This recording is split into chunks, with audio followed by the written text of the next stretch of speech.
Okey, baik. Kita teruskan. Auzubillahi minasyaitonir rajim. Bismillahirrahmanirrahim.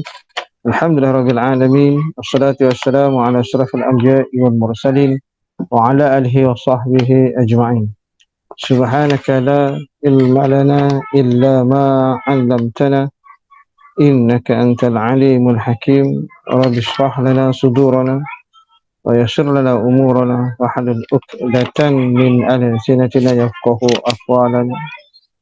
Allahumma zidna 'ilma warzuqna fahma waj'alna minal muslimin.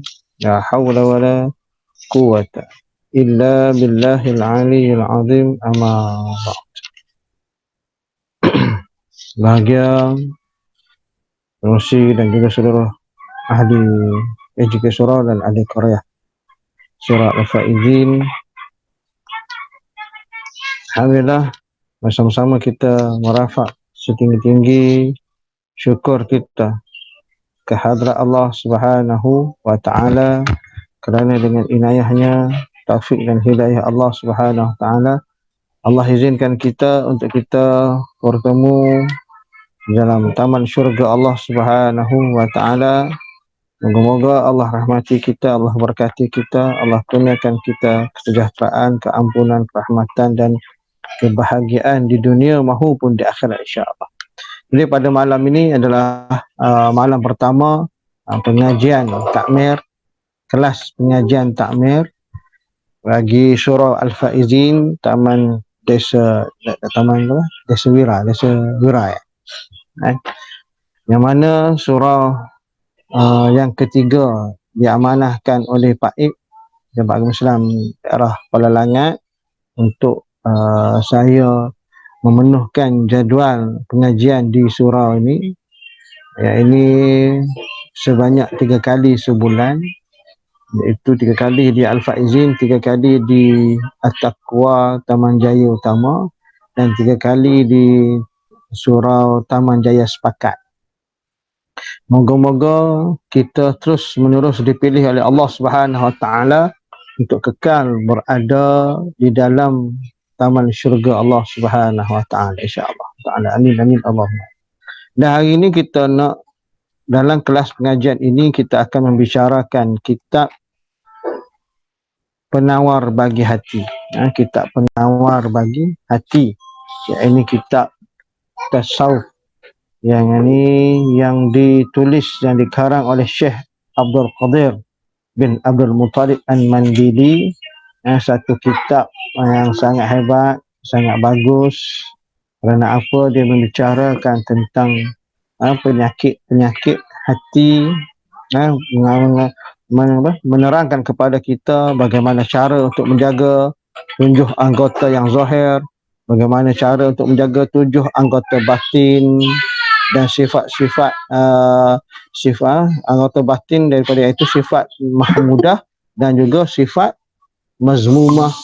Lepas tu kita membicarakan juga tentang sifat-sifat terpuji.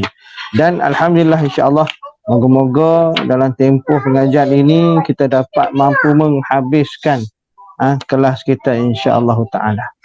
Jadi sebagai permulaan kita pada malam ini, untuk makluman tuan-tuan, kita akan membicarakan, saya akan menggunakan kitab Qalbus Salim.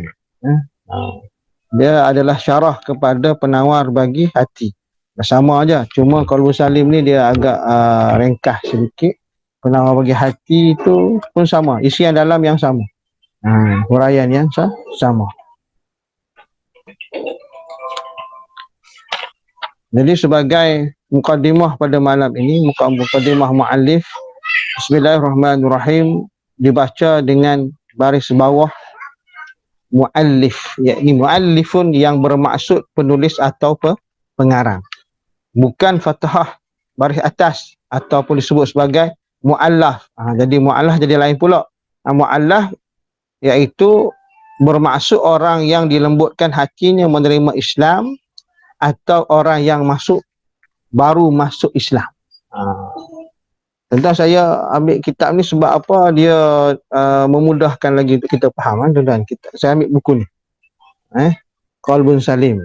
Ini syarah kepada penawar bagi hati yang ditulis balik oleh Ustaz Muhaddir Haji Joy. Kalau kitab yang penawar bagi hati tu, dia yang nipis tu, RM10 tu. Yang ada tulisan Roman dan juga tulisan Jawi. Saya sengaja baca kitab ni supaya mana lebih kita mudah faham. Kerana apa? Yang itu kitab lama. Kitab lama. Tulisannya agak mungkin agak berbelit-belit sikit. Takut menyugarkan kita untuk kita memahami. Jadi bermaknanya di sini tuan-tuan, pertamanya kita kena bezakan muallif dengan muallaf. Yang salah sebut pula, ada pula takut dia salah, dia sebut apa muallaf. Siapa muallaf? Alah, penulis buku tu. Bukan, muallaf bukan penulis buku, bukan pengarang buku. Muallaf ni orang yang diberikan taufik dan hidayah kepada dirinya untuk dia menerima Islam, lembut hatinya. Kalau pengarang, penulis ada disebut sebagai muallifun. Okey, ini adalah mukadimah Syekh Abdul Qadir Al-Mandili sendiri. Dalam kitab mukadimahnya, pengarang kitab Penawar Bagi Hati, yang disyarahkan ia dikekalkan kesemuanya seperti mukadimah asal supaya para membaca dapat menyelami bahasa hati Syekh Abdul Qadir. Saja dalam kaedah kita baca buku kitab ni tuan-tuan, dalam pengajian, dia memang kaedahnya sebegitu. Kita perlu memahami mukadimah kitab. Kerana apa? Dengan kita memahami mukadimah kita atau mukadimah penulis pengarang ini, maka kita memahami apa yang dihajati oleh pengarang. Apa yang dihajati oleh pengarang tu kita mudah faham. Apa hasrat dia dalam buku ni kita boleh faham. Apakah cetusan hati dia dalam mana dia menulis buku ini. Sebab itu dalam kitab baru yang kita mahu nak buat pengajian, baru nak baca, adalah lebih terbaik kita memulakan dengan membaca mukaddimah dia. Mukaddimah ini bermaksud awalan, pembuka. Pembukaan mana kita nak memahami apakah yang dibicarakan oleh pengarang dalam kitab ini. Sebab itu saya baca. Supaya mana kita faham, kita baca kitab Penawar Bagi Hati ni, kita tahu. Oh, kitab ni membicarakan tentang ini. Oh, ini hasrat pengarang dia nak macam ni. Dia hasrat pengarang nak memaham, nak semua orang dapat faham apakah yang dimaksudkan dengan membersihkan jiwa, membersihkan hati tadi. Jadi tuan-tuan Allah Subhanahu Wa Taala sekalian, kita sambung saja. Saya akan baca sambil lalu untuk tuan-tuan ambil pengetahuan secara ringkas. Seterusnya ba di sini berfungsi sebagai muhasabah. Kalau tulis dalam buku tu ada tulis muhasabah, musahabatun, yang bermaksud bersamaan untuk mengambil keberkatan, yakni tabarruk. Yang ini disebut sini sebagai ismun, berasal dari perkataan summun, bermaksud sesuatu yang tinggi atau kedudukan yang tinggi. Maka disebut di situ siapa dia yang kedudukan tinggi di sini? Yakni Allah adalah nama bagi zat yang wajib ada, az-zatul wajibut, az-zatul wajibul wujud, yang bersifat dengan segala sifat kesempurnaan, yakni kamalat, dan maha suci daripada bersifat dengan sifat kekurangan, atau disebut dalam bahasa Arabnya naqais. Makna kata nak bicara dalam kitab ni, dalam dalam membicaranya tentang perkara muhasabah, membicara tentang apa dia muhasabah, yakni kita mengambil tabaruk sebanyak-banyaknya, tabaruk keberkatan daripada perkara-perkara yang ada dibaca. Begitu juga disebut sebagai di sini sumun, yang bermaksud sesuatu yang tinggi. Siapa dia? Kita merasakan tidak ada yang lebih tinggi adalah Allah Subhanahu Wa Taala, yang disebut zatul wajibul wujud. Satu zat yang wajib ada dalam diri kita, mengetahui keadaannya, wujudnya Allah Subhanahu Wa Taala. Wujudnya Allah itu dengan sifat apa? Kamalat, yang sifat yang suci, dan tidak ada dalam sifat Allah dengan sifat naqais, tak ada sifat kekurangan. Maka zat yang wajib ada, al-wajibul wujud, ialah zat yang tiada didahului oleh tiada qidam, dan tiada diakhiri dengan tiada baqa. Jadi tuan-tuan yang dirahmati Allah Subhanahu Wa Taala, ia diterjemahkan dengan nama Allah yang Maha Pemurah lagi Maha Pengasih. Yang ini apa dia? Ba mana tuan-tuan? Dalam bicaranya kita tentang Bismillahirrahmanirrahim. Itu dia maksudnya. Apa dia yang disebut sebagai ba di sini? Dimulakan dengan ba. Dalam babi. Ba di situ bermaksud satu benda yang kita nak mengambil muhasabah. Muhasabah. Dalam perkataan bismillah. Ismun ba alifnya dibuang, dihazafkan. Sebenarnya dengan nama Allah, biismu. Kalau sepatutnya biismu. Biismu. Ba alif sim mim, biismu, dengan nama Allah, tapi dihazafkan alifnya, terus saja bismillah. Dengan sebab apa? Dengan sebab nak menunjukkan ketinggian Allah dengan namanya. Siapa dia yang tinggi nama ni? Yang ini Allah Subhanahu wa ta'ala mempunyainya akan sifat yang sangat tinggi, sangat hebat, yang sifat kamalat. Apa dia? Ar-Rahman dan juga Ar-Rahim tadi. Menunjukkan kepada kita juga dan memahamkan kepada kita dengan maha sucinya daripada bersifat dengan sifat dan maha suci daripada bersifat dengan segala sifat kekurangan. Tak ada. Sebab itulah makna katanya bermulanya Bismillahirrahmanirrahim dalam apa jua perkara, pekerjaan, perlakuan, maka diberkati akan segala perbuatan yang kita lakukan dengan kita memulakan dengan Bismillahirrahmanirrahim, dengan menyatakan kita mengambil keberkatan dengan Allah Subhanahu wa ta'ala, satu nama yang agak tinggi, satu nama yang agak besar, dan Allah itu satu-satunya wujudnya dia dalam keadaan qidamnya dia, dalam keadaannya berdirinya dengan sendirinya. Berdirinya dengan sendiri. Awal wa akhiru, dialah yang awal, dialah yang akhir. Nak mengatakan, kita nak terjemuh sebenarnya tentang Bismillahirrahmanirrahim tadi, tuan-tuan. Sebab itu kena faham ba sin min itu maka terjemahkan oleh ahli tasawuf, menunjukkan itulah konsep dalam pendidikan. Ba sin itu adalah konsep dalam pendidikan. Nak jadi pandai, nak jadi hebat, nak jadi itu, nak jadi ini, bermula dengan ba sin mim. Apa dia ba sin mim ni, tuan-tuan? Menunjukkan kepada ba bermaksud basar. Basar Allah. Sim bermaksud sama Allah, dan min bermaksud mutakallim. Itulah yang dimaksud konsep pendidikan.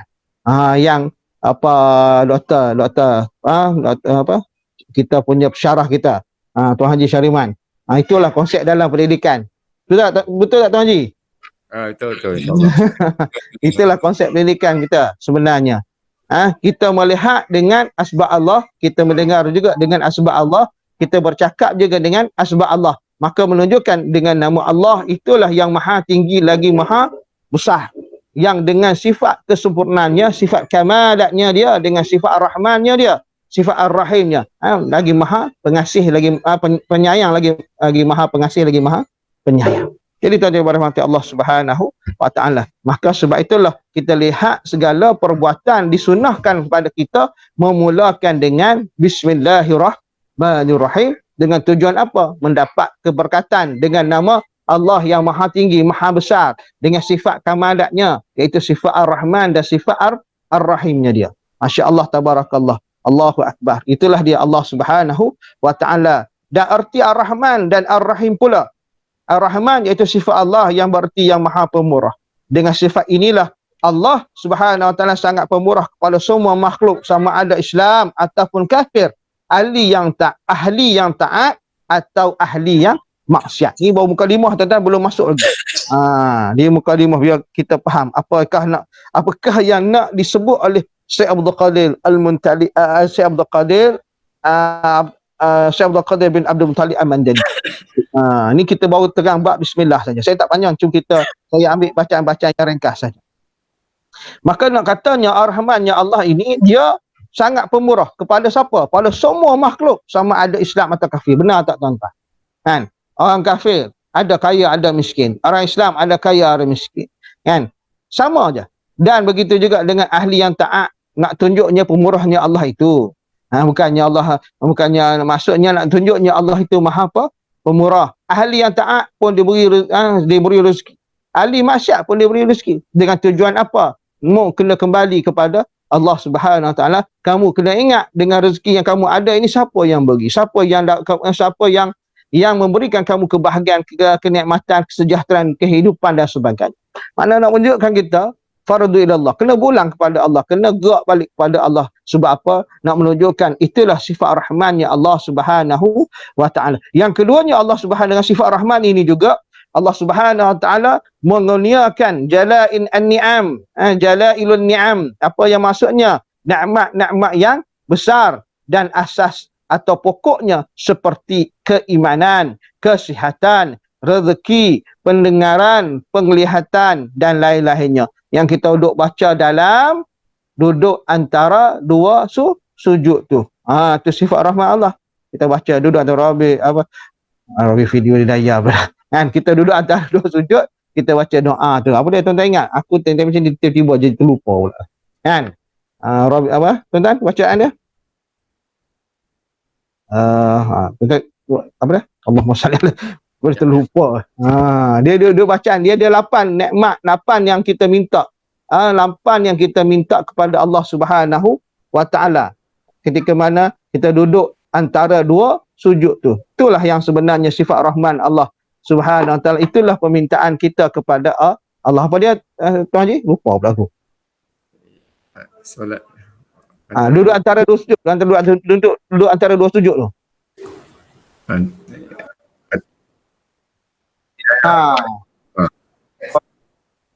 Wahdini warhamni wa'afini wa'an. Itu sebenarnya.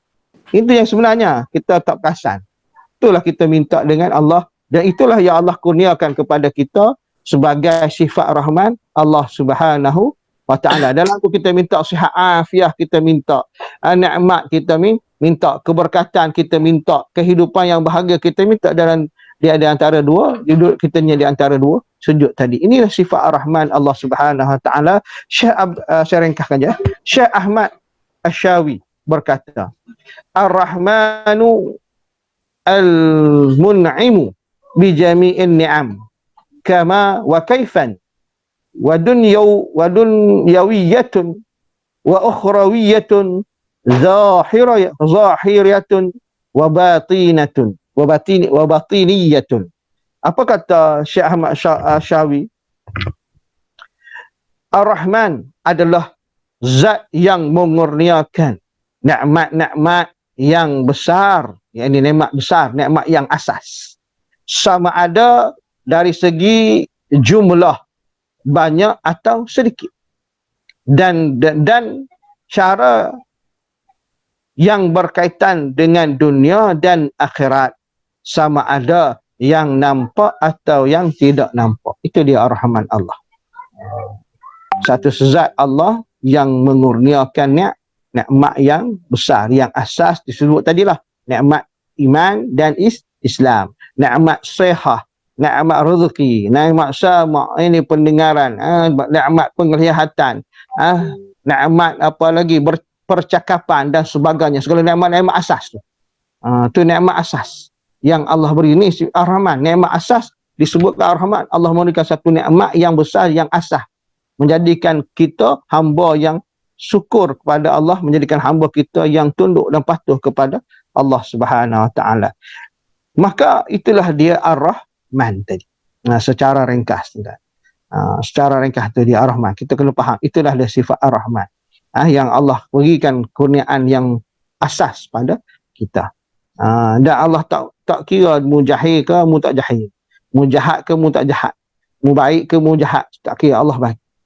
Tapi dengan kena kembali kepada Allah Subhanahu Wa Taala. Maka apakah disebut sebagai Ar-Rahim pula? Ar-Rahim adalah sifat Allah Subhanahu Wa Taala yang bererti yang Maha Penyayang. Dengan sifat inilah ada dua perkara disebut di sini, dihuraikan oleh pengarang.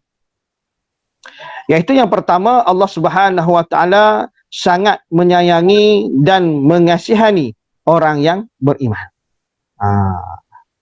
Itu pertama, tuan-tuan. Yang kedua, Allah Subhanahu Wa Taala mengurniakan daqaiq an-ni'am. Daqaiq an-ni'am ni nikmat yang halus-halus. Dan furu' cabang, seperti penambahan iman, kesempurnaan nikmat, keluasan rezeki, ketajaman fikiran, ketajaman pandangan, serta pendengaran dan lain-lain. Tuan-tuan boleh bezakan, kan? Jadi kalau kita lihat Ar-Rahman, dia bersifat umumi. Ya, ini bersifat umum. Nikmat yang secara umum. Ya Allah kurniakan bagi orang Islam ataupun orang kafir. Ya Allah kurniakan kepada ahli taat dan juga ahli maksiat. Itu Ar-Rahman. Tentang dia menyeluruh, universal, menyeluruh. Tetapi Ar-Rahim dia bersifat apa? Khususiah. Ya, khasan. Bersifat khas. Sebab apa? La in sakartum la azidannakum wa la in kafartum inna bi'adzabi lasyadid. Mu syukur dengan nikmat aku tambah. Tapi kalau kamu kufur, aku beri azab. Maka Ar-Rahman ini dia bersifat personally. Yang ini bersifat personally di sini bermaksud kalau kamu taat sungguh pada aku, wahai orang beriman, wahai orang-orang yang beriman, ati Allah wa ati'ur Rasul. Wahai orang-orang yang beriman, taatlah kamu kepada Allah, taatlah kamu kepada Rasulullah. Orang yang rajin taatnya, orang yang kuat taatnya, orang yang sungguh-sungguh taatnya, orang yang mantap taatnya, apa Allah beri? Allah beri apa? Keluar daripada kepayahan. Sebab itulah pokok yang paling utama bagi orang yang nak mendapat Ar-Rahman Allah, yakni dapat sayangi, mendapat kasih mendapat disayangi oleh Allah, mendapat dikasihi oleh Allah, ialah siapa? Yakni orang-orang yang sungguh-sungguh takwanya kepada Allah Subhanahu wa taala. Tuan-tuan. Sebab Ar-Rahman dia bersifat umum. Ar-Rahman ni dia sifat umum. Tapi Ar-Rahim dia bersifat khususi. Berdasarkan sejauh mana ketaatan kita, ketundukan kita, kepatuhan kita kepada Allah Subhanahu wa taala. Sebab itu disebut tadi sebagai apa? Daqaiqul ni'am. Nikmat yang halus. Betul tak tuan-tuan? Ya ayuhan nafsu mutmainnah. Wahai jiwa-jiwa yang tenang. Tenang jiwa kamu.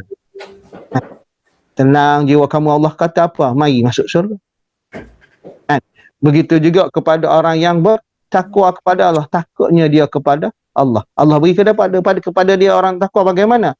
Wa may yattaqillah hayaj'al lahu makhraja. Siapa yang takwa kepada aku, yaj'al lahu makhraja. Aku buka bagi dia jalan keluar. Wa yarzuqhu min haitsu la yahtasib. Dan aku kurniakan pula bagi dia rezeki yang dia tidak sangka. Itu dia maksud sifat Rahman. Dengan sebab apa?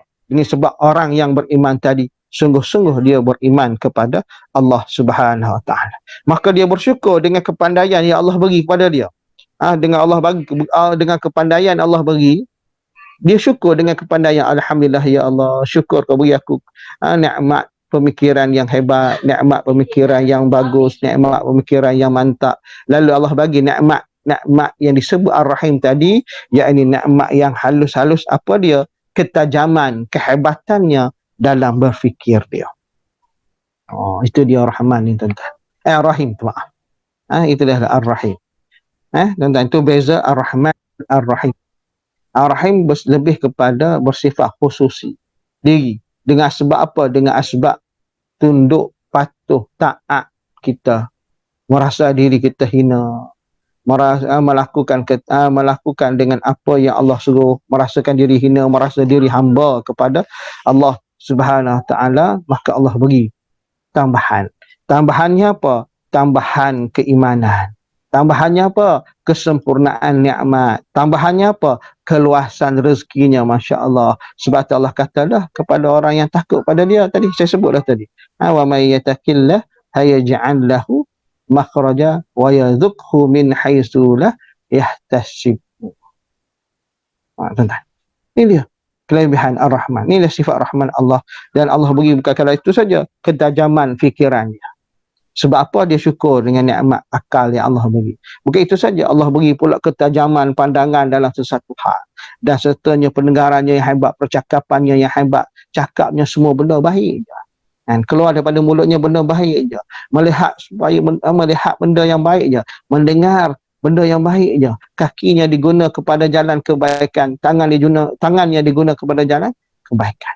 Sebab apa? Inilah sifat Ar-Rahman yang Allah khususkan kepada siapa? Kepada orang-orang yang beriman kepada Allah Subhanahu wa ta'ala. Berkata Syekh Ahmad Asy-Syawi lagi, Ar-Rahim al-mu'inu bidaqaiqin ni'am kama wa kaifan wa dunniyatan wa ukhriyatan zahiriyatan wa batiniyatan. Ar-Rahim adalah zat yang mengurniakan nikmat yang halus. Sama ada dari segi jumlah banyak atau sedikit dan cara Allah bagi dia. Yang berkaitan dengan dunia dan akhirat. Sama ada yang nampak atau yang tidak nampak. Itu dah dia, tuan-tuan ibu ayah yang dirahmati Allah Subhanahu wa ta'ala, supaya mana kita dapat memahami sedikit demi memahami sedikit tentang Ar-Rahman dan Ar-Rahim daripada kalimat yang mulia Bismillahirrahmanirrahim tadi. Jadi tuan-tuan ibu ayah yang dirahmati Allah Subhanahu wa ta'ala sekalian, kalau azan tolong maklum. InsyaAllah Ustaz. Sebab biasa kelas online ni saya akan berhenti azan. Kita tak ada panjang. Maksudnya sama tiga yang lain, surah lain mesti begitu. Azannya kita akan berhenti. Okey, boleh. Kalau online kan. Jadi kita nak pergi terus pula kepada bicara kita yang lain. Saya ringkas sebab tuan-tuan semua dah maklum. Cuma kita nak memahami kitab Penawar Bagi Hati ini, apa matlamat tujuan pengarang sebenarnya. Lalu kita terus kepada nikmat-nikmat Allah Subhanahu wa ta'ala. Syekh Al-Badawi Syekh Al-Badawi berkata, nikmat-nikmat Allah Subhanahu wa ta'ala walaupun tidak dapat dikira terbahagi kepada dua jenis, iaitu dunia dan akhirat. Dia terbahagi kepada dua, yakni dunia dan akhirat. Memanglah kita pun dah tahu tentang dalil Allah Subhanahu wa ta'ala sebut kan. Tak mampu kita untuk menghitung, la tuhsuha kan. Tak mampu kita nak hitung nikmat-nikmat Allah. Tak mampu kita nak menghitung, mengira akan nikmat-nikmat Allah Subhanahu wa ta'ala yang begitu banyak. Cuma disebut di sini ada dua jenis, terbahagi kepada dua bahagian, iaitu yakni dunia dan akhirat. Maka kita ambil apakah nikmat dunia? Nikmat dunia terbahagi lagi kepada dua, iaitu wahbi dan kashbi. Wahbi dan kashbi. Apa maksud wahbi? Wahbi yakni tanpa usaha. Dan kashbi perlu kepada usaha.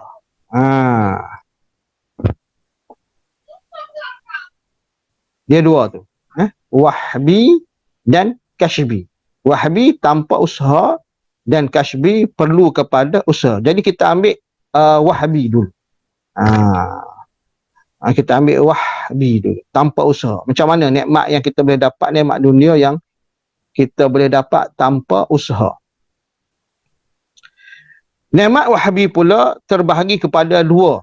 Wahbi juga terbahagi kepada dua, iaitu pertamanya nikmat rohani. Nikmat rohani. Apa dia? Seperti ditiupkan roh kepada manusia, memuliakannya dengan akal dan dilengkapkannya dengan kekuatan kefahaman, fikiran dan percakapan. Itu tanpa usaha. Betul tak? Itulah tanpa usahanya. Sebab apa? Allah lengkapkan dalam tubuh kita, dalam tubuh yang Allah cipta, bentuk manusia tadi, bentuk yang macam mana Allah cipta, yakni fi ahsani takwin. Bentuk ciptaan yang sangat cantik, sangat elok, sangat comel, loteh dan sebagainya. Kita ni sebagai makhluk yang paling sempurna kan. Makhluk yang paling sempurna, lalu dibekalkan tanpa usaha kita ni, dibekalkan dengan roh tadi. Allah tiupkan roh ke dalam jasad tersebut. Bukan sekadar Allah tiupkan roh saja, bahkan Allah masukkan, Allah lengkapkan terlebih dahulu sebelum mana dia bertebaran di atas muka bumi Allah ini dengan apa? Dengan kekuatan kefahaman, dengan akal, dengan akal, dengan pendengaran, dengan percakapan, dengan segala benda. Allah komplit kan? Allah komplit dulu. Allah komplitkan dulu. Yang ni tak apa usaha. Kan? Tanpa usaha. Allah yang bekalkan semua. Allah yang ciptakan semua. Allah yang buat semua benda. Faham InsyaAllah. Yang kedua, dalam nikmat Wahabi yang kedua, iaitu nikmat jasmani. Nikmat jasmani adalah seperti penciptaan tubuh badan dan kekuatan yang ada dalam badan serta keadaan yang membantu tubuh seperti kesihatan dan kesempurnaan anggota badan.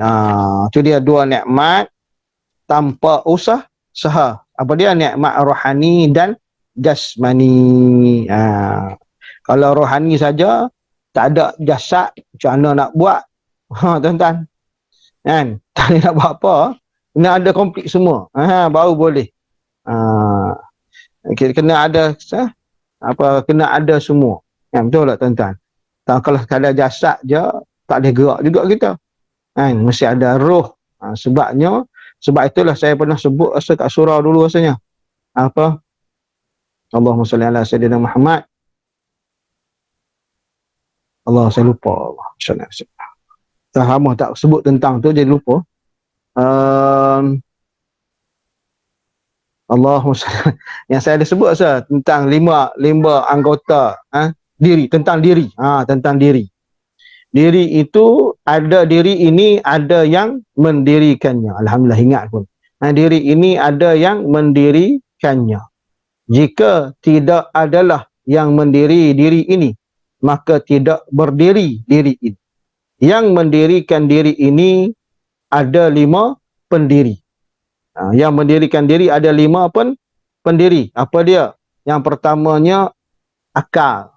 Yang keduanya jasad. Yang ketiganya roh. Yang keempatnya hati. Dan yang kelimanya nafsu. Semua ni nikmat Wahabi tanpa usaha.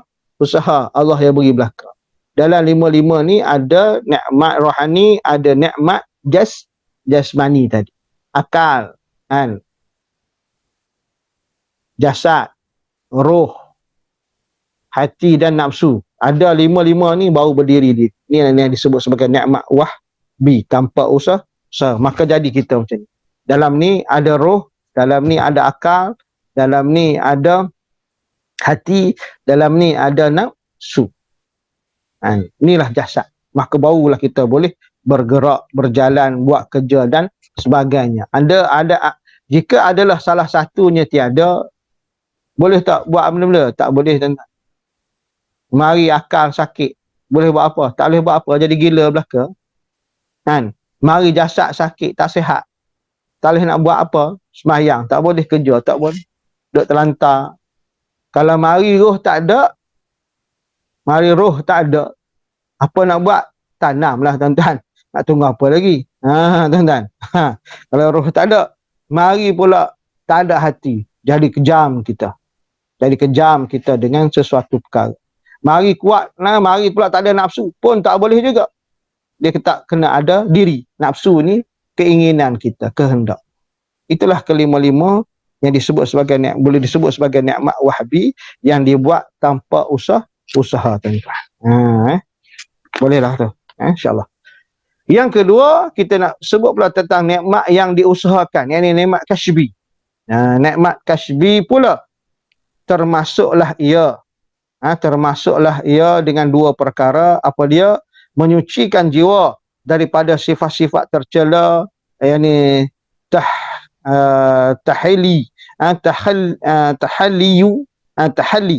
penyakit tahalli, sifat tercela, dan menghiasinya dengan akhlak-akhlak yang diredai Allah Subhanahu Wa Taala, yang disebut sebagai tahalli, menyucikan. Itu nikmat kasbi yang kena usaha daripada sifat buruk kepada sifat baik. Sebab itu kita kena usaha. Allah la yughayyiru bil qaumi illa qaumi yughayyiruhu. Allah tak akan merubah sesuatu kaum kecuali kaum tu nak merubah diri kita. Kaum tu nak merubah diri kita. Kaum tu yang nak mengubah diri mereka sendiri. Yang bermaksud kita tak akan merubah. Allah tak akan mengubah kita. Allah tak akan mengubah kita. Kecuali diri kita yang memiliki keazaman, kesungguhan, kekuatan untuk merubah diri kita dengan kita membuang segala sifat-sifat tercela dan kita mengambil segala akhlak yang diredai oleh Allah Subhanahu wa ta'ala. Itu nikmat yang kena usaha. Daripada jahat jadi baik. Dah baik bertambah baik dan terus bertambah baik. Itu keusahaan yang nak dikena usaha. Sebab itulah kalau kita lihat seorang pada lelaki yang telah bunuh seramai 99 orang kan. Tiba-tiba mari usaha dia nak berubah. Pergilah dia dengan niat nak berubah, nak bertaubat. Jumpa dengan seorang guru kata mu tak boleh dah ni. Ni tak boleh dah mu ni ahli neraka, dia kata. Ahli neraka kamu ni dah bunuh 99 orang. Tak payah dah, Allah tak terima taubat. Lalu apa yang berlaku? Dia bunuh pula orang tu. Dia bunuh orang tu, maka melengkapi 100 orang dia bunuh.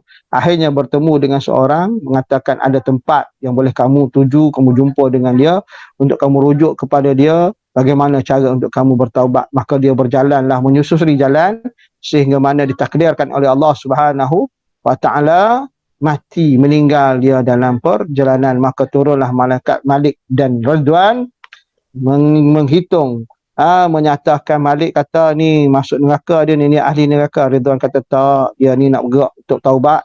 Maka bertemu dia dengan Allah, lalu Allah suruh ukur jarak tempat dia nak bertaubat dan jarak dia bunuh orang tadi. Maka dia dapati jarak untuk dia bertaubat lebih pendek daripada jarak dia bunuh. Maka ditakdirkan oleh kekuasaan ar-Rahmannya Allah, Rahimnya Allah tadi, bawa dia masuk syurga Allah Subhanahu wa ta'ala. Sebab itulah memang satu usaha yang perlu ada dalam diri kita untuk kita menyucikan segala sifat-sifat tercela yang ada dalam diri kita dan menghiasinya dengan akhlak-akhlak yang diredai oleh Allah Subhanahu wa ta'ala. Dan yang kedua, menghiaskan tubuh dengan perlakuan yang baik, perhiasan-perhiasan yang cantik, pangkat dan harta tadi, tuan-tuan. Makna kata ini kena usaha semua. Kena usaha menghiasi tubuh, pakaian lah maksudnya, tuan-tuan. Pakaian. Kena usaha, kena kerja lah maksudnya. Nak beli pakaian kena usaha, kena kerja. Kena kerja, tapi kerja-kerja yang baik, daripada pakai pula pada pakaian yang baik, yang halal. Apa yang ada pada diri itu adalah daripada perkara yang halal dan tayyiban. Jadi tuan-tuan ibu ayah rahmati Allah Subhanahu wa ta'ala, itu nikmat-nikmat yang disebut nikmat kasbi, nikmat yang perlu diusahakan. Nak hias tubuh, menghiaskan tubuh dengan perlakuan yang baik, kena usaha. Perlakuan yang baik macam dengan kita menutup aurat. Tubuh badan kita menutup aurat, itu juga disebut sebagai usaha. Apabila nak dedahkan aurat, apabila kita nak ledah itu pada diri, pada orang, tunjuk pada orang dan sebagainya, maka usaha ke arah kepada baik tadi. Daripada tidak menutup aurat, dia menutup aurat. Daripada dulu terdedah sana sini, maka dia sedikit demi sedikit dia berubah diri dia, sehingga mana kesempurna dah pakaian yang pakai pada tubuh badan dia. Dan berlaku pula dengan perlakuan, dengan akhlak yang baik, tata cara yang baik, adab yang baik. Begitu juga perhiasan-perhiasan yang cantik kan. Kena usaha, kena kerja, nak dapat pakaian cantik, nak dapat kereta yang cantik, nak dapat rumah yang cantik, memang kena usaha. Dia takkan mari bergolek gitu tu. Begitu juga nak pangkat, kita nak pangkat pun kena usaha.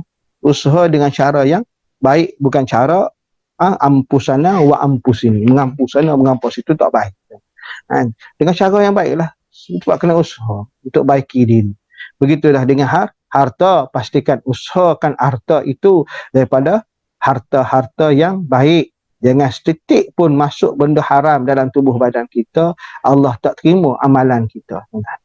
Setitik je, sebesar zarah je darah yang ada dalam badan kita ini daripada sumber yang haram, sumber yang subhah, Allah tak terima amalan.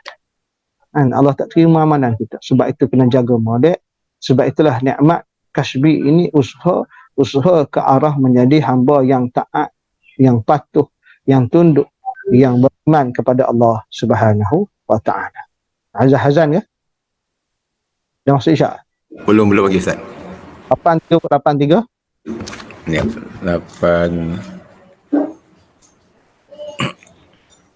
lagi 7 minit.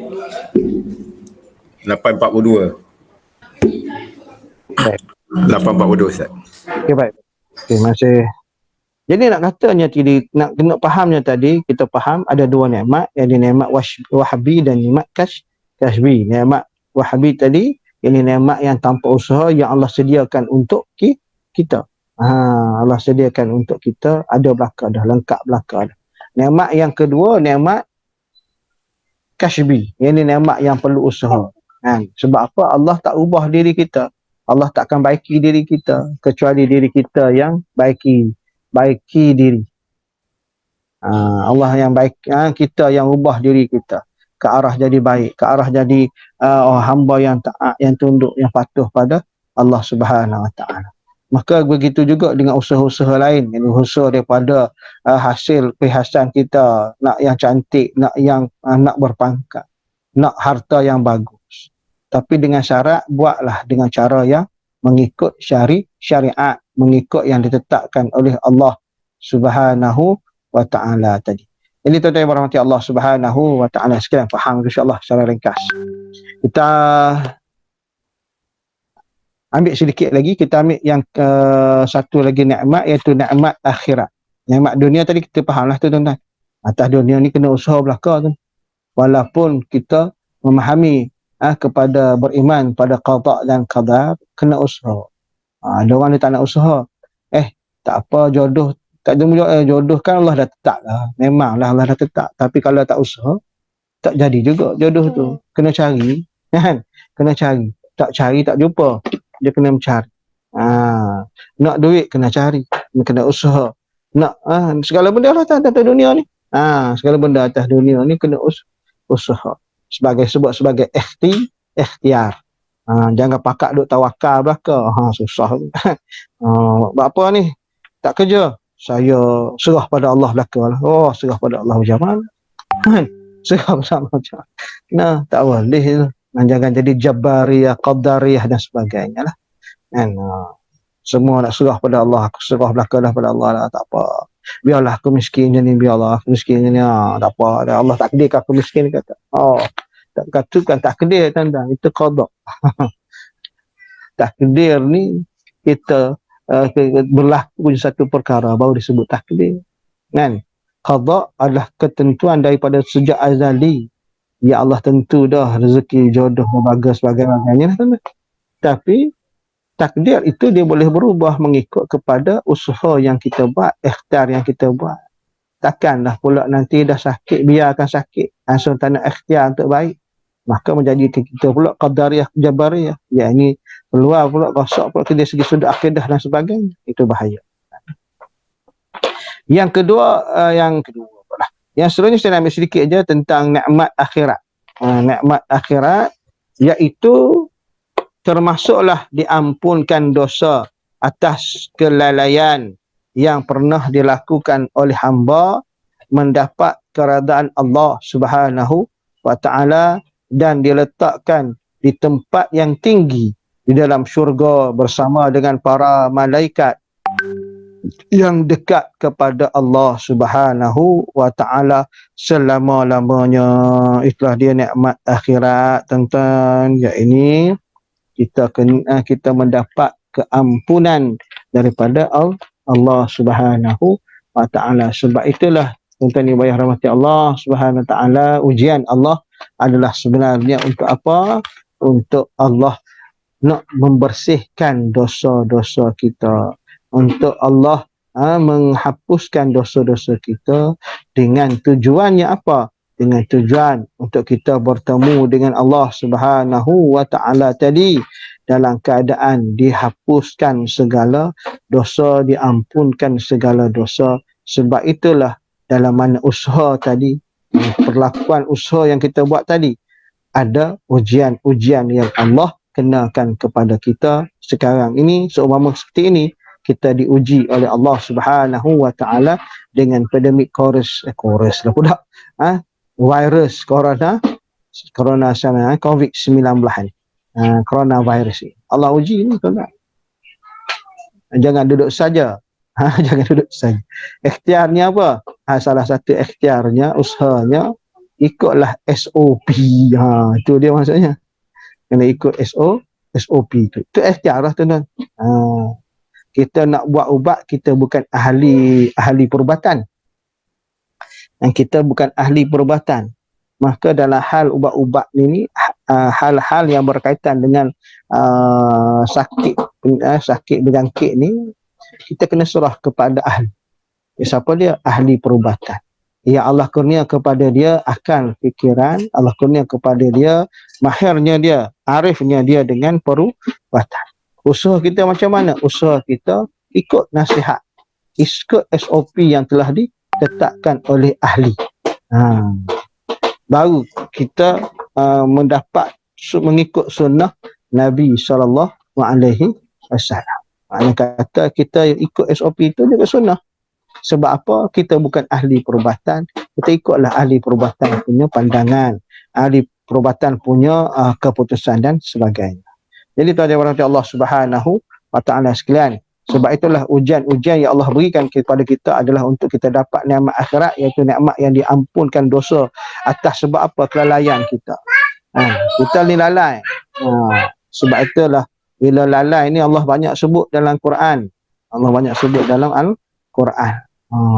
Allah bagi hati kita tak nak tadabbur Al-Quran, tak nak faham Al-Quran. Allah bagi telinga, kita tak nak dengar kebaikan. Allah bagi mata, kita tak nak lihat akan kehebatan dan kebesaran Allah. Dan Allah kata, kita ni adalah lebih teruk daripada ulaika kal an'am, mereka itu adalah seumpama binatang ternakan, balhum adha, bahkan lebih teruk lagi. Allah tujukan ayat ini sebenarnya kepada siapa? Wa ulaika humul ghafilun, dan kamu semua adalah tergolong dalam golongan orang yang lalai, leka, alpa dan sebagainya. Tetapi nikmat akhirat Allah Subhanahu taala di sini menunjukkan Allah tetap masih mengampuni dosa jika mana dia keluar atas kelalaiannya kepada kepekaannya, ketaatannya, kepatuhan dan ketundukan dia kepada Allah Subhanahu wa taala. Wallahu a'lam ta'ala, wallahu a'lam bisawab. Jadi saya rasa sekadar itu sahaja pengajian takmir kita pada malam yang penuh barakah ini. Malam pertama kita memulakan kelas pengajian takmir di surau Al-Faizin sebagai kita sebagai mukadimahnya, bicaranya kita tentang mukadimah kitab Qalbus Salim ataupun penawar bagi hati, supaya mana kita memahami dari sudut apakah kehendak pengarang kitab ni, insya-Allah. Insya-Allah bertemu lagi pada tarikh yang telah ditetapkan. Saya dah maklum pada Tuan Haji Syariman tarikhnya. Insya-Allah nanti Tuan Haji akan iklankan WhatsApp Korea lah, supaya mana kita sentiasa dipilih oleh Allah Subhanahu Wa Taala berada di dalam taman-taman syurga Allah, walaupun kita dalam keadaan pandemik COVID-19. Allah terus pilih kita berada dalam taman syurga ini kerana apa? Di sinilah Allah beri kita banyak kelebihan keampunan, Allah beri kita keberkatan, Allah beri kita nikmat dan sebagainya, tuan-tuan. Sekadar itu saja. Yang baik itu datang daripada Allah Subhanahu Wa Taala, yang silap kurang daripada kelemahan saya, mohon maaf kalau ada terkasar bicara. Maka kita tangguhkan pengajian kita dengan kifaratul majlis dan juga salatul asr. Subhanakallahumma wa bihamdika asyhadu an la ilaha illa anta wa astaghfiruka wa atubu ilaik. Bismillahirrahmanirrahim. Al-'asr innal insana lafi khusr illa alladhina amanu wa 'amilus shalihat wa tawassaw bil haqqi wa tawassaw bis sabr. Assalamualaikum warahmatullahi taala wabarakatuh. Waalaikumsalam warahmatullahi wabarakatuh. Terima kasih Ustaz. Terima kasih banyak-banyak Ustaz.